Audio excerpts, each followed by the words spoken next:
There's a word no Delta Force operator uses to describe turning down a mission. That word is no. Not because saying no is impossible, not because military regs forbid it, but because after years inside the unit's culture, after everything it took to get there, selection, training, years of ops in places that officially don't exist, the idea of refusing a mission runs deeper than breaking protocol. It clashes with the identity an operator's spent years building. And you don't walk away from an identity on a whim, but the scenario's real.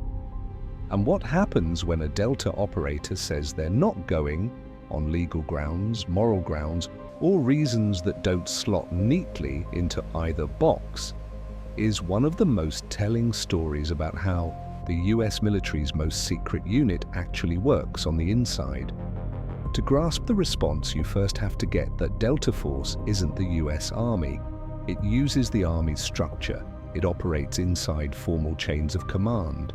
Operators draw pay, promotions, and benefits off the Defense Department's rank tables. But the unit's internal culture, how decisions get made, how responsibilities shared, how operators relate to missions and orders, is fundamentally different from any other uniformed outfit on the planet. Delta was built to produce operators who think, not just doers, not just highly trained bodies that obey with mechanical precision, operators who can be alone in a foreign city, out of comms with patchy intel and a closing time window, and still make the right calls with nobody to ask. That ability to think on your own under extreme pressure is exactly what selection filters for, what training builds, and what sets Delta apart from the rest of the Army's Tier 1 units. But that same ability creates a headache the regular Army never had to untangle quite the same way. What do you do when a man trained to think for himself thinks his way to the conclusion that a specific mission shouldn't happen? The Uniform Code of Military Justice, the UCMJ, the legal code that governs all US armed forces, is blunt about it. A soldier must obey lawful orders from superiors in the chain of command. Refusing a lawful order is a military crime. In wartime, it can mean court-martial, military prison, reduction in rank, and dishonor. The code's been around since 1950, and it grew out of a brutal lesson from World War II. Armies that let every soldier pick which orders to follow become ungovernable. But the UCMJ also carries an exception as weighty as the rule. Manifestly unlawful orders aren't just something you can refuse. You must refuse. That principle was nailed down at Nuremberg, where "I was just following orders" was rejected by the International Tribunal as morally and legally insufficient to justify war crimes. The US military baked that into its doctrine. A soldier who obeys an illegal order can be prosecuted for what happens, no matter who gave the order. This is where Delta Force steps into terrain. The regular Army doesn't cross as often. In the most sensitive US government operations, the gray zone between lawful and unlawful order often isn't a clean line. It's a spectrum of ambiguity Pentagon lawyers argue over for months before and after the mission ever runs. Capture or neutralization ops against high-value targets in countries the US isn't formally at war with. Missions on Allied soil without the host government's knowledge. Ops with intel so shaky the question of who exactly is dying doesn't have a tidy answer before you squeeze the trigger. That's the kind of mission Delta runs routinely. And it's exactly those missions where an operator who thinks for himself can, at some point, hit a question the chain of command can't answer to his satisfaction. Eric Haney, one of Delta's founding operators, wrote at length about the unit's relationship with operational ethics. Haney described an environment where moral debate wasn't just tolerated, it was expected, where operators were supposed to raise doubts about missions, ask uncomfortable questions in briefings, spell out concrete objections before an op was approved. Not as a veto on the mission, as a professional duty to make sure the mission was right before wheels up. That culture of pre-mission pushback is deliberate, and it handles most of the cases where an operator might otherwise end up at formal refusal. If a concern can be raised, argued, and resolved, whether because it rested on bad intel that got fixed in the briefing, because the operator came around on the mission's legitimacy, or because the mission was adjusted to address the worry, then formal refusal never even has to come up. But what happens when it doesn't get resolved? When a Delta operator gets to the point of formally saying they won't execute a specific mission, what follows isn't what Hollywood sells you. No dramatic showdown, no general screaming in your face, no cuffs slapped on right then and there. What happens, in most documented cases or accounts from unit veterans, is a string of conversations. The operator's pulled from the mission rotation. Someone else slots in while the process runs. A senior operations officer, usually a lieutenant colonel or colonel with years in the unit, sits down with the operator and walks through the objection in detail. Not to talk him into it, to document, to pin down exactly what kind of refusal this is, whether it stems from a legitimate legal concern, a moral concern that doesn't rise to a legal basis for refusal, a psychological breakdown after years of high-intensity ops, or something else. That distinction drives a lot of what happens next. If the refusal rests on a legitimate legal concern, if the operator flags a specific element of the mission they believe constitutes a war crime, a breach of international law, or a manifestly unlawful order, the process opens a separate track. Military lawyers come in, Judge Advocate General Officers, JAGs. The mission goes to legal review. In extreme cases, the mission's suspended while review plays out.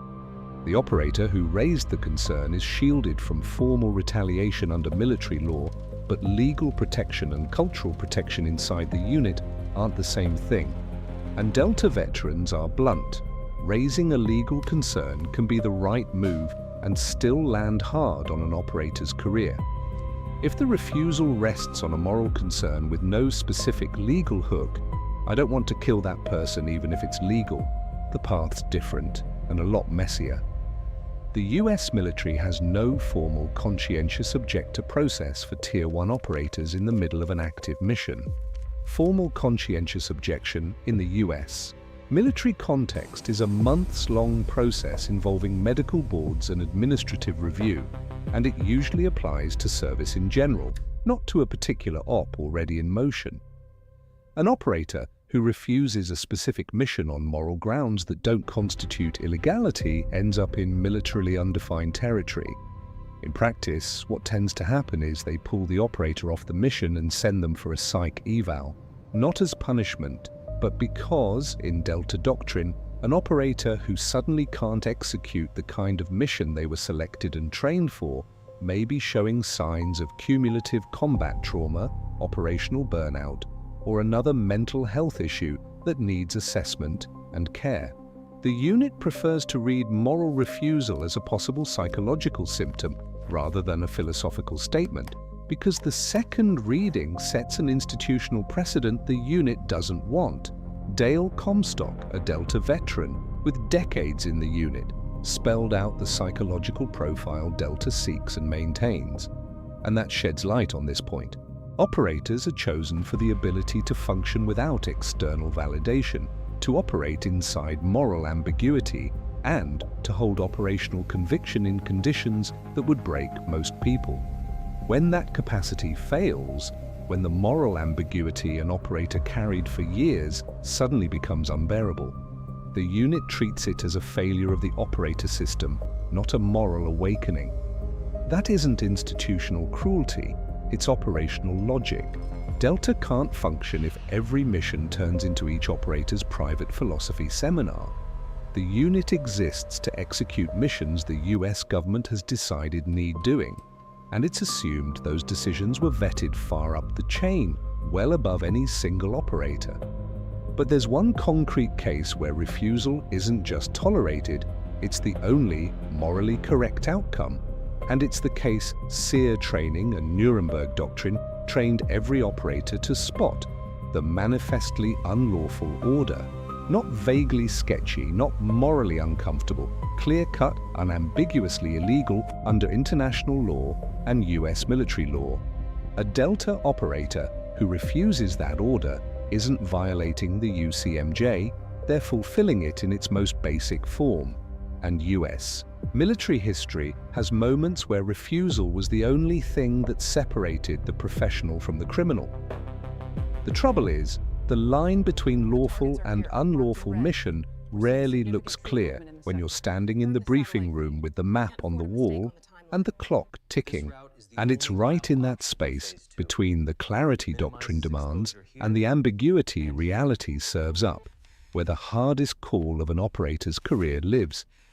Tom Satterley, who spent 20 years in Delta and came through Mogadishu, Iraq, Afghanistan, and places he still can't name, described the cumulative weight of those decisions with an honesty few veterans manage in public. It isn't the mission you refused that haunts you. It's the mission you didn't refuse and you're still not sure you shouldn't have. That's the reality no regulation fixes, no protocol erases, no chain of command can lift off a lone operator's shoulders at 3 in the morning in a country that doesn't show up on the mission map.